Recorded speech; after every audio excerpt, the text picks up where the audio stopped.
Maswerteng gabi po mga ka-STL. Narito na po ang resulta ng STL Bulacan para sa araw na to, third draw.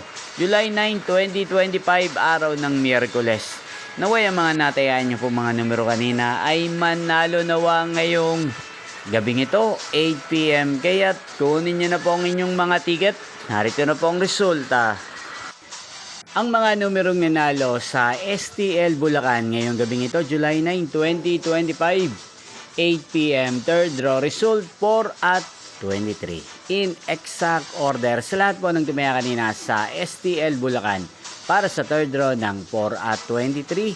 Congrats po sa inyo, panalo po kayo. Again, 4 at 23 in exact order. At ngayong gabing ito sa STL Bulacan, natin pong i-shoutout si Ate Kuring ng Bulacan na nanonood po sa channel na to. Shoutout po sa inyo, Ate Kuring. Sana po iswertihin din ang mga numerong tinatayaan nyo sa STL Bulacan at sana'y nasa mabuti po kayong kalagayan. Inyo pong napanood ang resulta ng STL Bulacan sa channel na to, Roderick Hernandez TV. Magkita-kita pong muli tayo bukas ng alas 11 ng umaga. Thank you for watching.